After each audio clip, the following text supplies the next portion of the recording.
Всем привет! У автодилеров полное затоваривание. Количество желающих приобрести автомобили из Поднебесной значительно уступает объему их ввоза и производства в России. Исполнительный директор агентства «Автостат» Сергей Удалов сообщил, что у российских дилеров накопилось 200 тысяч нераспроданных китайских автомобилей. Сейчас мы видим, что начиная практически с лета уровень продаж стал меньше, чем суммарно поставки и производство. Это то, что накапливается на складах дистрибьюторов и дилеров. Много это или мало? По нынешним временам достаточно много. В прошлом году весь объем рынка легковых автомобилей, между прочим, рекордный за последние 1,5 года, составил всего 112 тысяч машин. Причем здесь учтен не только китайский вклад, составляющий около 58%, но и отечественные машины и корейские остатки и авто, привезенные по параллельному импорту. Некоторые отмечают, что запасы в 200 тысяч новых китайских автомобилей дилеры распродадут за 4 месяца.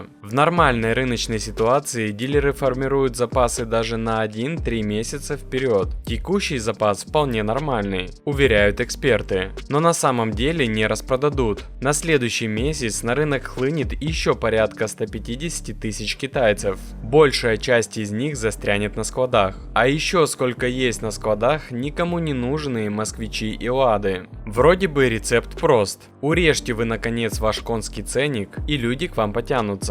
Но нет, наши дилеры так делать не собираются. Производитель вместе с дилером могут дать скидку в 500 тысяч или в миллион. То есть цена с 3 миллионов опустится до 2 миллионов рублей. Или с 2 до миллиона. Было дело и цены снижали, пел Высоцкий. Но это предание старины глубокой, когда текли куда надо каналы и в конце куда надо впадали. История новейшего времени не помнит, чтобы ценники переписывались во благо народу. Сейчас ожидать такого чуда по меньшей мере наивно. Трезвые аналитики ожидают еще больший спад продаж, при том, что рынок дико недонасыщен. У нас в этом плане вообще страна чудес. В планах китайских компаний в следующем году продать в России 1,2 миллиона легковых авто. Спрос охлаждается, потому что кредитные ставки запредельные. 1,2 миллиона китайских автомобилей нереально продать. Представьте, если добавить сюда еще АвтоВАЗ, УАЗ и еще какие-то локальные марки. У меня только один вопрос: откуда у людей деньги? Накопление автомобилей на стоках дилеров уже существенное. В сложившейся ситуации справедливо можно обвинять бестолковую государственную политику. От кого мы защищаем свой рынок, который составляет 400 тысяч автомобилей? Неверно выстроена конструкция поддержки импорта, и ее нужно менять. И нужно привлекать китайцев к сборке на территории России. Сборка сейчас также практически не поддерживается, то есть почти одинаковые размеры пошлин, что для ввозимого готового автомобиля, что для собранного здесь. Все действия Минпромторга, похоже, направлены на то, чтобы как минимум напрочь отбить у среднестатистического российского водителя желание иметь собственный автомобиль, а как максимум лишить его такой возможности.